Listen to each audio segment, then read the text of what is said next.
Praise the Lord. Praise the Lord. I greet you in the name of our Lord and Savior Jesus Christ. I'm called Apostle Edward Sewanyana. I'm the chairman of Edify Ministries and also the founder and general overseer of World Apostolic Church. As we enter into God's word, let's take time to pray and we commit this time unto the Lord. Heavenly Father, I give you glory and honor. I commit unto you every single person watching this broadcast right now.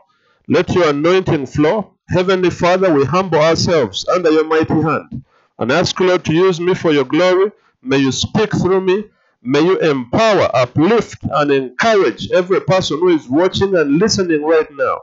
In Jesus' name we pray. Amen and amen. Hallelujah.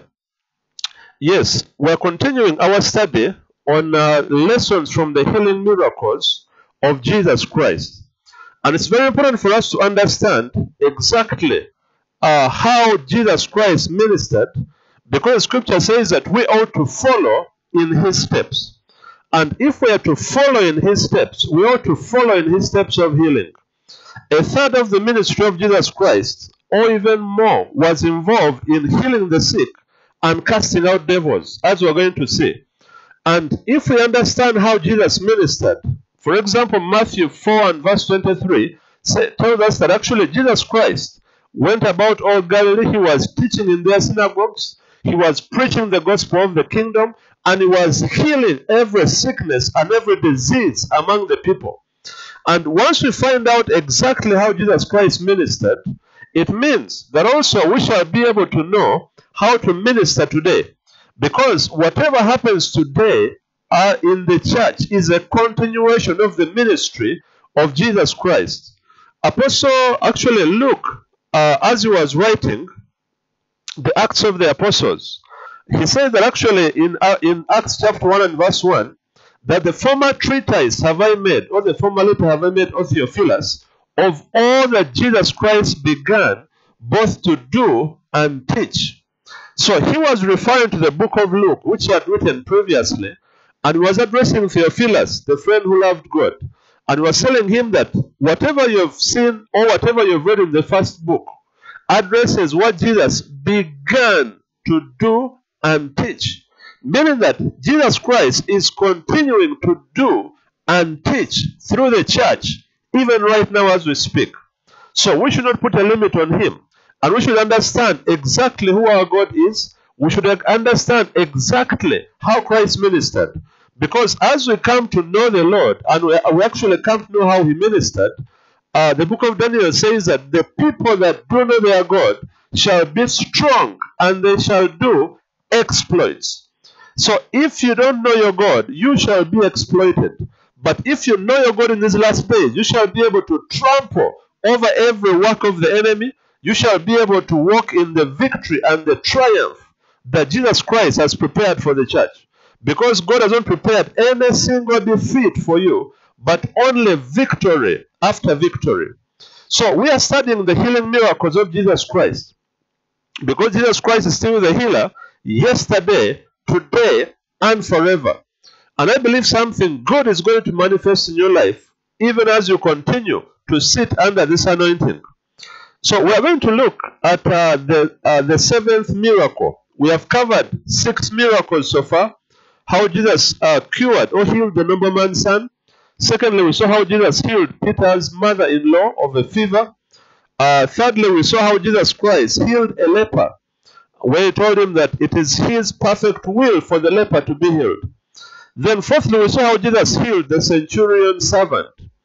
Number 5, we saw how Jesus Christ healed the paralytic man who was brought in a bed or borne by 4 or lifted by 4 men. And sixthly, we saw how Jesus healed a woman who had the issue of blood. So today we're going to look at how Jesus Christ, number 7, how he opened the eyes of 2 blind men. And we are focusing in Matthew chapter 9 from verse 27 up to verse 31. This is Matthew chapter 9 and verse 27. And when Jesus departed thence, 2 blind men followed him, crying and saying, Thou son of David, have mercy on us. So we see actually that these 2 blind men were active participants in what they were about to receive. Most people assume that you have to just be in a passive posture and waiting for the healing to fall on you like a ripe mango from the tree or like a ripe apple. But actually, if you're waiting for the ripe apple to fall on you like Isaac Newton, the physicist, was there sitting and saw the apple fall, actually, I don't think the ripe apples were falling on him every day. But the day when it fell, it was a special day. That's why he got a revelation instantly. And God began to show him various things about the laws of motion. However, here we're going to see that these men never waited that oh, if God wishes, then we shall be healed. They took an active posture. They took an active position to receive healing from Jesus Christ. And actually, these men were crying out loudly, or they were shouting. And what were they shouting? They were saying, "You son of David, have mercy on us."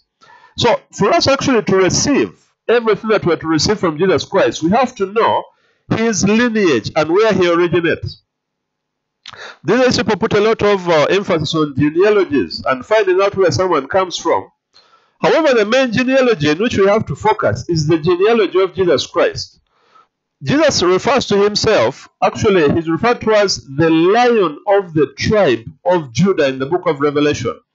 And it is very clear that actually he comes from the kingly line. And the kingly line, of course, comes, if we are to follow it backwards, from the first Jew who was Abraham. It comes from Abraham, Isaac, Jacob. Then it continues through the line of Boaz, and finally the father of David, and then David, who became a king. Actually, David's father Jesse was not a king, but they were coming from the tribe of Judah. So David actually is the one who began what we know as the Davidic dynasty, and it kept on following through King Solomon. We have Rehoboam, and we have so many other kings that come thereafter. Finally, actually ending up with those of Zedekiah and others when the temple was destroyed by Nebuchadnezzar. So all those kings fall in the tribe of Judah. And actually, God was so merciful even to the kings who were partly somehow disobedient in the Old Testament throughout 1st and 2nd Kings. Because he kept on telling them that I'm leaving just a light for David's sake. So David was referred to as a friend of God.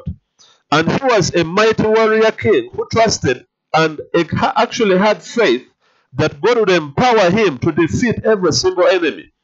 And for sure he was able to slay Goliath. He was able to come onto the throne. He replaced Saul, whom God actually had forsaken and gotten rid of finally. And David was a man after God's own heart. And God told him that actually from his loins, someone would actually sit on his throne, and it would be an eternal kingdom. And Jesus Christ actually fulfills that. And as we are going to understand, even it's something that is even yet to come. Jesus is yet to fully sit on the throne of David and to govern the kingdoms of this world shall become the kingdoms of our Lord and of his Christ. So the genealogy of Jesus Christ is emphasized very clearly. It's emphasized in the book of Luke, or the Gospel of Luke, and also in the Gospel of Matthew. So these two men, never just saw Jesus Christ as any other person or even any other prophet walking on the street. But they recognize that he is the son of David, he comes from the kingly line, and this is the Messiah whom they have been waiting for. They knew exactly who Jesus was, and they spoke it out loud. The scripture that says that, let the redeemed of the Lord say so. So if you're redeemed, you have to say so. You have to shout it from the rooftop. So this man said, Son of David, have mercy on us. Actually, God heals us because of mercy and compassion. Mercy means you don't receive the punishment that is due unto you.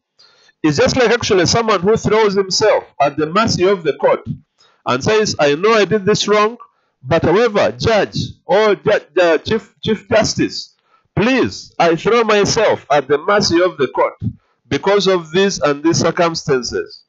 So the judge, of course, makes a decision and says, okay, because of all these mitigating circumstances, the court has had mercy on you and we are just commuting your sentence. But if you do it again, please, we shall come back for you. The long arm of the law will catch you up. So these men actually were crying out for mercy. What did Jesus Christ do? Verse 28. And when he was coming to the house, the blind men came to him. And Jesus saith unto them, Believe ye that I am able to do this? They said unto him, Yes, O yea, Lord. So these blind men followed Jesus Christ even up to the house where he was destined to go. And as they followed him up, he asked them a question, that do you believe that I'm able to do this? Before you approach God, first of all, you must believe that he is, and you must believe that he has the power to heal you. If you don't believe that actually God is a healer, you don't have faith in his healing power, you don't receive anything. You'll always be double-minded. You'll always be saying that maybe God heals or maybe it's science that heals, but it is God who heals. And actually, whether it is science or even in any other kind of remedy, he is the healing source. All those others are just agents. Hallelujah. So Jesus Christ asked them, do you believe that I'm able to do this? Because faith is always involved when we are to receive from the Lord. We cannot just say that, oh, if God wishes, he will heal us. God is asking you a question.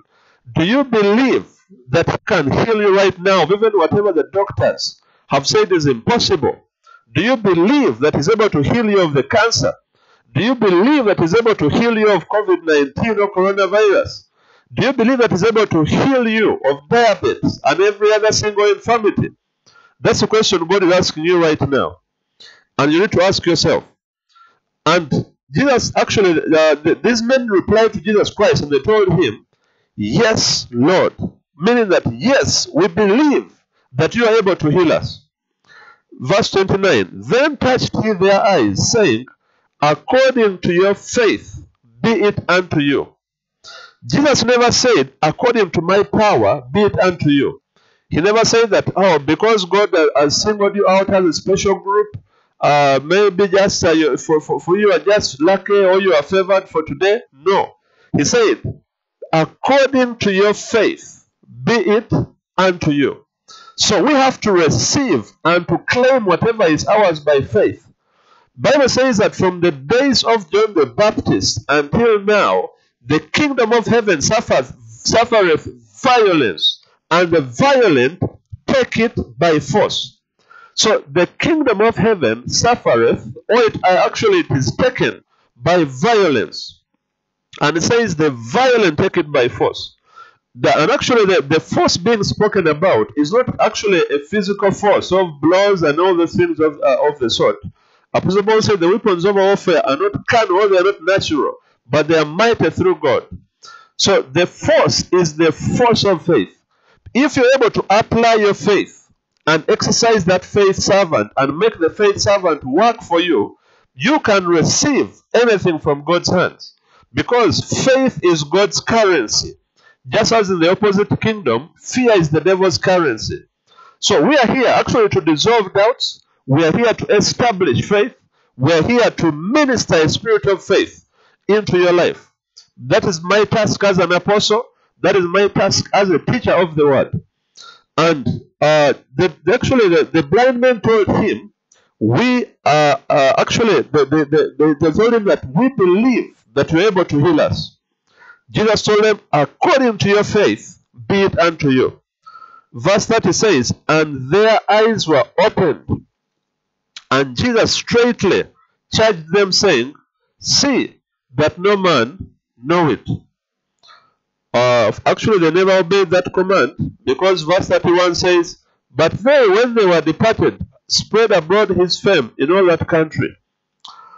So Jesus Christ actually healed these men. These men received healing because, one, they recognized who Jesus Christ really was. Secondly, they had faith that Jesus Christ was able to heal them.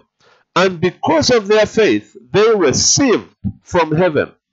That's the condition that God is placing upon you to receive healing, and also to be a minister of healing. someone actually was asking me that now, if actually you people as born again, you have the power to pray and God moves, why didn't you pray and actually that God stopped the coronavirus from spreading at the very start? And I told him that actually our faith is involved if we are to receive anything from the Lord. Just as Jesus told the woman with the issue of blood that, daughter, your faith has made you whole. You cannot actually impose faith, impose your faith. For my case, actually, I do have faith. I believe that God is a healer. And because I have that faith, any person actually whom I pray for, who also exercises faith in the same regard, they are able to receive. But if I actually encounter someone who has no faith, there is no way I can actually force my faith onto any person. They also have to participate. This is a covenant. God actually does his part and you also do your part. So these two blind men were healed because they were persistent. They followed Jesus. They shouted out loud. Of course, it doesn't mean necessarily that you have to shout, but you have to take a step of faith, as we say. And as James says that faith without works is dead. That's why Jesus commanded this man who was on the couch, who was paralyzed, told him, rise up and walk. And the man for sure was totally healed. He rose up and he walked. Let's continue and to another miracle that Jesus performed, a miracle of healing. We're going to look at how Jesus loosened the tongue of a man who could not speak. We're still in the same chapter, Matthew chapter 9. Let us skip up to verse 32. Matthew 9, we're reading from verse 32 up to verse 33. This is the 8th healing that we're looking at. It says, and as they went out, behold, they brought to him a dumb man, possessed with a devil. Verse 33. And when the devil was cast out, the dumb spake, and the multitudes marveled, saying, it was never so seen in Israel. So Jesus Christ encountered this man, and actually this man was brought to Jesus, the man who was dumb. We see actually a very important aspect here that many people neglect. Many times when people see a certain physical affliction in a person's body, they only tend to look at it from a physical perspective. They say, oh, this man is dumb, maybe because he had a very loud sound, or maybe someone struck him in the ears, or maybe it's because he had a tank shell exploding, or maybe someone shot a gun just next to his ear and he became deaf. But actually the Bible says that this man was not deaf because maybe an insect entered into his ear. No. He was deaf, actually, he was dumb, specifically he was dumb because, he could not speak. Because, not because actually there was something that had cut his mouth, or there was something wrong with his maybe brain, or something that was he was failing to control his tongue. However, this man actually was dumb because a demon had afflicted him. This was a demonic force. Actually, it was the same thing with the man who was deaf and the man who was deaf and dumb, whom we're going to see later on in Mark chapter 7. The man who was deaf and dumb also had a deaf and dumb spirit that was holding him in captivity. We need actually to look beyond the realm of the physical as we deal with many of these things, and especially things in regard with healing. Because from the time of the Garden of Eden, actually we don't see any single sickness and infirmity. I always emphasize that there was no single clinic or hospital or drug shop or pharmacy in the Garden of Eden. Because God himself was all in all to Adam and Eve, and he was their healer. That's actually even God reveals himself in Exodus 15 and verse 26. He says, I am the Lord that healeth thee, or I am the Lord your healer. He says, I am Jehovah Rapha. I am the Lord your healer. What we could actually refer to as, I am Dr. Jehovah. So if we are dealing with Dr. Jehovah, that's exactly how he reveals himself to Moses, to the Israelites.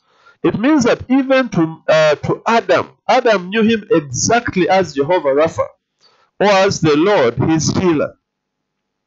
So if Adam knew him as the healer, it means there was no sickness in the Garden of Eden.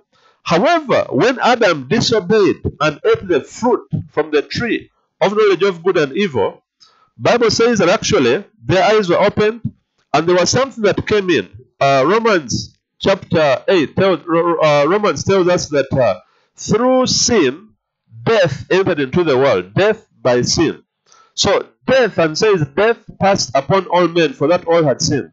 So when Satan tempted Adam and Eve and tempted them to sin, the moment they sinned, God told them, the day you eat thereof, you will surely die. So death came in, and Satan brought in sickness, he brought in disease, he brought in demonic oppressions, he brought in poverty, he brought in all kinds of afflictions upon man. And actually, Acts 10:38 says, how God anointed Jesus of Nazareth with the Holy Ghost and with power, who went about doing good and healing all that were oppressed of the devil, for God was with him. Meaning that every sickness and affliction that Jesus Christ was healing, that he was dealing with, had specific demonic roots. It was an oppression from the devil. So every sickness and disease, directly or indirectly, has a satanic foothold, or it has a satanic root. And once that root is dealt with, of course the tree just has to wither automatically. I remember actually one time when I went to minister in Mulago Hospital, and I'd actually gone to visit. We had gone with a group of about 3-4 people. We went to visit a classmate of mine who was admitted to the psychiatry ward, or the psychiatric ward of Mulago Hospital. And when we reached there, actually we prayed for her. And as we were there is a lady who was in the ward, who was, she said, I hear there are some pastors who have come to pray for the people. Can you please come and pray for my son after you're finished there? So I told the woman that, yes, we shall come. I will come and pray for your son. But that time I was still even a student at Makerere University, but I was already into ministry. So after praying for this lady called Jane, whom I had gone to visit, thereafter I proceeded now, we crossed to another side of the ward, and we found this boy. He was a teenager, you could say about 14 years old. So as I began to pray for the healing of this teenager, demons began to manifest out of him. And actually, most times when I pray for healing, most of the time, actually, I always deal with the root cause. I always begin to cast out whatever is causing that sickness. So as I began to pray for the healing of this boy, demons began to speak through him. And I asked the demon that, what's your name? Actually, one thing that I remember, this boy was not called Muhammad. But the demon that spoke through him said, I'm called Muhammad. He had an Islamic name, but the demon said, I'm called Muhammad. So I told Muhammad, come out of him in the name of Jesus. And actually Muhammad fled instantly, and the boy came back to his normal senses. From what I received, the information that I got the next day from Jane, of course, whom I got in touch with later when she came back to the architectural class, she said that actually the boy was discharged the very next day. So the demon actually that was causing him to be admitted at the hospital, the moment it was cast out, even the doctor said, you have no issue. Actually, there is no reason for you to remain here in our ward. Go away from our ward. You have been made whole. The boy was discharged the very next morning from the ward by the doctors. So in this case, the moment Jesus Christ dealt with this demon that was causing the dumbness, that was holding his tongue, this boy, or this man who was possessed with this demon, began to speak instantaneously. And actually all those who were around began to marvel. They were saying, oh, this is a really great thing that we have never seen in Israel. So let us always deal with the root of the tree. If you just keep on cutting the branches and cutting the branches, you'll find that actually whatever you've cut, within some time, it will grow back. But if you cut the tree down all the way from the roots and uproot it totally, you'll discover that you will have cut the life of this tree and you will be on the way to total victory.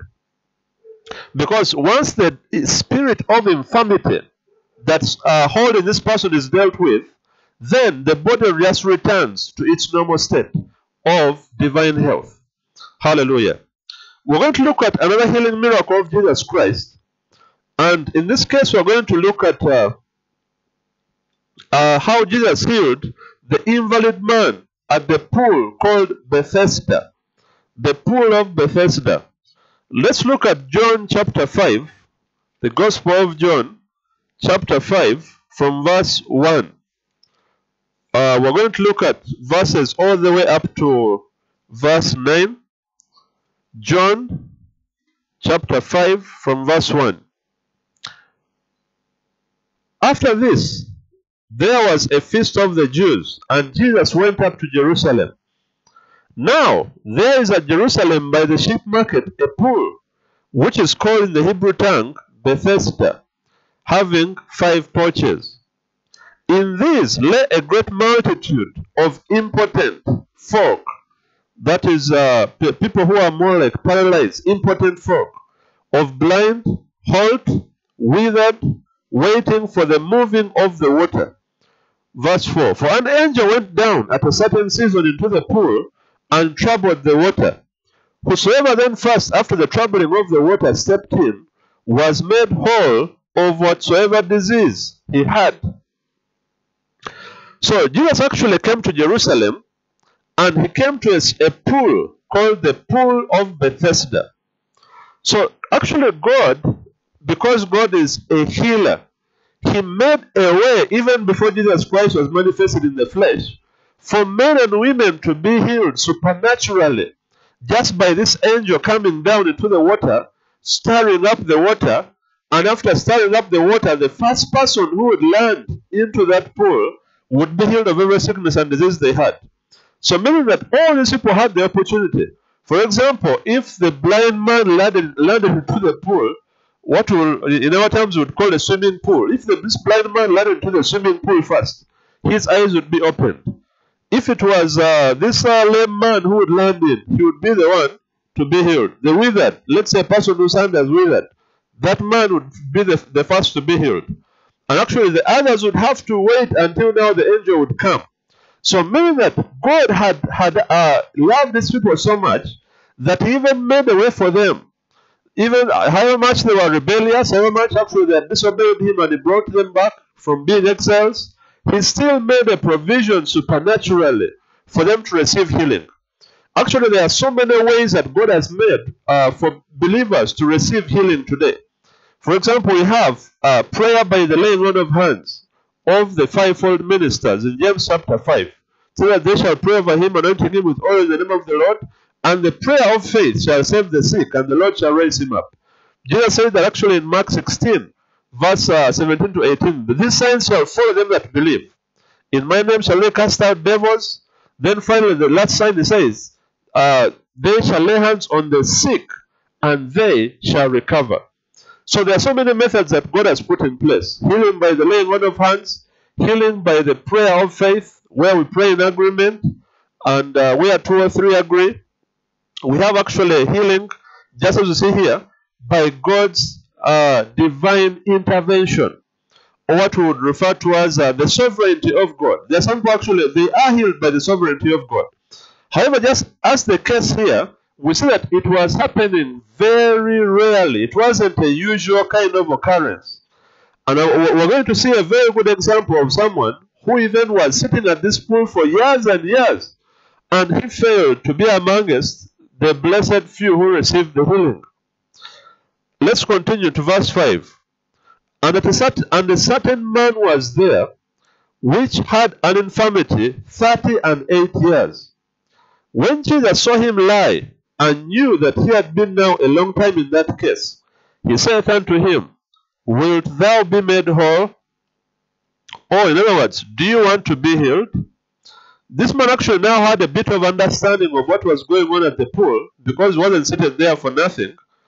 And he knew that actually there was an opportunity for him to be healed. And God was still a healer. He knew that Jehovah Rapha was still the healer and was seated on the throne. However, there was a challenge. And this is a challenge that he pointed out. Verse 7.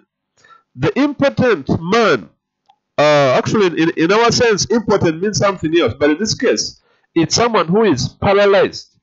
So the paralytic or the impotent man answered him, Sir, I have no man when the water is troubled to put me into the pool, but while I am coming, another steps down before me.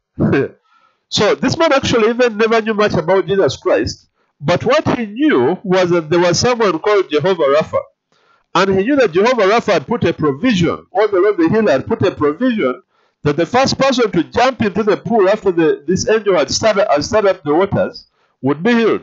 So he told Jesus Christ his excuse, that you see, I've been here for a long time, but whenever I'm trying to move to the pool, I wish someone could throw me there. But since I have no one to throw me there, someone rushes. Maybe this man who cannot hear, because he just sees the water stirring, he can run faster than the lame people, and he steps in first. Verse 8, Jesus saith unto him, Rise, take up your bed, and walk. Rise, take up your bed, and walk. Jesus actually gave him a command, and he told him to activate his faith. Verse 9, and immediately the man was made whole, and took up his bed, and walked. On the same day was the Sabbath. Hallelujah. So this man actually was healed, and actually he obeyed the instruction that Jesus gave him. He never sat back again lamenting and saying that, I don't know if I'll be healed or not. He jumped up immediately, and the power of God entered into his being, and he was instantly healed of every infirmity that was troubling him. I remember actually when we went for ministry to Mulago Hospital, it was once again, and we came to a place called the spinal ward. So in this spinal ward, we had come to pray for a lady called Sise, who is a church member of ours, and Sise had actually become paralyzed from the waist downward. So when we came, I shared with Sise. Sise actually was a teacher by profession. She was teaching. So this had now actually even totally cut off her source of income. She was just struggling there in the hospital. For her to move anywhere in the hospital, she had even to be carried around. I remember even they had like a wheelchair for the use of those people in the hospital there, in the spinal ward specifically. So when I met Sise, I actually shared with her the healing scriptures, just as I'm sharing them now. And I told her, Sise, that after we pray, I want you to get off that bed and begin to walk in the name of Jesus Christ. So I prayed for her, and God did a mighty work, a miracle.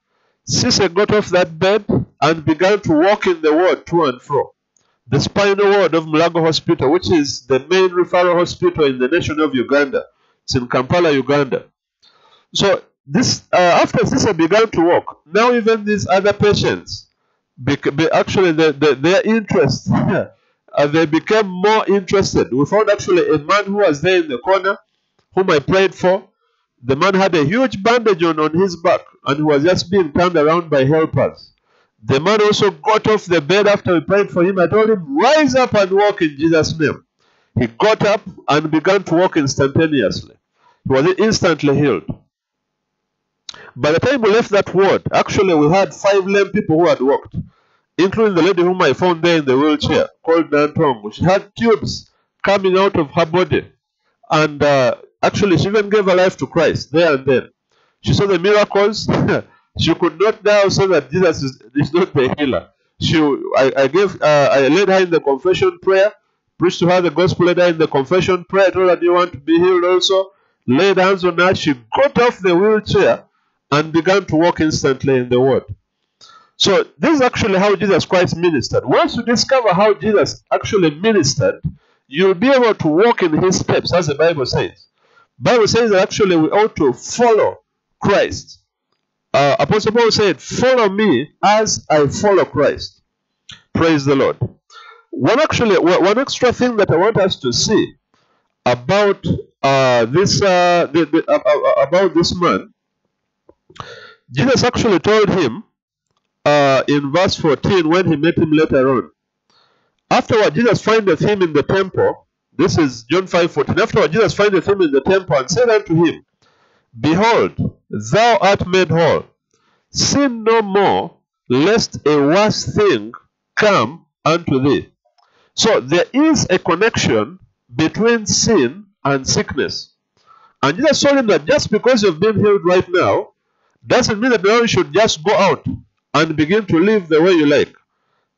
Take a step of self-control and begin to live according to the will of God. It's like actually one man whom I heard of, who was part of a born-again church, and he had been infected with HIV/AIDS virus. Of course, in the medical sense, HIV is incurable. But to God, actually, it's curable. And I've seen people healed of HIV after I've prayed for them. So this man actually, he came, when he went to the church, he was healed of the HIV. God healed him miraculously. But however, actually, he went back to his sinful lifestyle. And he was again infected with HIV/AIDS. So this is actually why Jesus was warning this man that, please, if you have come, if you have now believed in me and you have chosen to follow me as the Son of God, as the Messiah, don't again go back into the devil's realm. Because wherever the Bible says that there is something called the law of sin and death. So the devil always utilizes something called a legal ground. Wherever he gets actually like a foothold, if he gets a foot in the door, he comes in and now he begins to afflict the person with everything that he has. All guns blazing. So we shouldn't allow the Satan actually to penetrate into the house. In the book of Ephesians, the scripture says that be angry and sin not. Let not the sun go down upon your wrath. Neither give place to the devil. That's why we keep on emphasizing the aspect of repentance. That as believers, especially as the church, because scripture says judgment shall begin at the house of God. We shouldn't just begin to live a careless lifestyle, saying, oh, God will protect me anyway, and you begin to do whatever you please, and you fail to crucify the flesh. Let us not actually give room to the devil. Apostle Paul said that actually if you want to revenge your disobedience, first of all, make sure that your obedience is fulfilled. So we need actually to live a lifestyle. Of course, a believer may not live 100% as Christ lived, but that is our target. Apostle Paul said, though I have not yet attained perfection, but I follow after, or I pursue, if I may apprehend that for which I am apprehended of Christ Jesus. Said, I have not yet attained perfection, but I am still striving towards it. So Jesus is our example. However, if you sin, make sure you repent swiftly. Bible says, if we confess our sin, 1 John 1:9, He is faithful and just to forgive us of our sin and to cleanse us from all unrighteousness. So we're going to pray right now for any person who is sick, any person who has backslidden. You need to return your life back to Jesus Christ. Return to Him. Jesus said that you must return to your first love. And I believe actually right now, God's healing power is available. His power is present to heal you. And His power is present to forgive you, to wash you clean, to deliver you, and to set you on the right path. Upon Mount Zion, Bible says, there shall be deliverance. This is our year of redemption. God spoke to me 2021. This is the year of redemption. And you need to partake of the fullness of the redemption package that God has for you. If you're not yet a born-again Christian, I want you to pray with me right now the prayer of salvation. Because heaven is real and hell is real. And don't become a victim of Satan. Because the devil always afflicts. Actually, a person who is not yet saved, they're like in a chicken coop of Satan. And whenever the owner of the chicken coop or chicken farm wants to eat chicken at his house, he just goes to his farm and just slaughters any chicken that he wishes. So any person who is not yet saved, they have no umbrella of protection from the enemy's attack. Whether it is a pandemic or whatever it may be, they are just open for anything. So today, give your life to Jesus Christ. Pray with me this prayer. It's just a simple process of receiving Christ as your Lord and Savior. Bible says, if you shall confess with your mouth that Jesus is Lord, or the Lord Jesus, and believe in your heart that God has raised Him from the dead, you shall be saved. For with the heart man believes unto righteousness, and with the mouth confession is made unto salvation. Pray this prayer with me right now. Say, Heavenly Father, I ask you to forgive me of every sin. If you're a backslider, also pray with me and say, Heavenly Father, I return back to you. I ask you to forgive me of every sin in my life. I declare that Jesus Christ is the Lord and Savior of my life. Heavenly Father, I ask you to wash me with your blood. I believe that I'm now born again. In Jesus' name I pray. Amen. And I'm going to pray right now for healing. And I see right now God's healing power is touching someone who has been having an infirmity in their feet. God is healing you of every affliction. I rebuke that spirit of infirmity right now. I see you being made whole in Jesus' mighty name. I see someone actually being healed of breathing complications. COVID-19 is being healed right now by the power of God. Someone's liver is being healed by the power of Jesus Christ. I see a skin infection being healed right now by the power of God. Blood is being cleansed.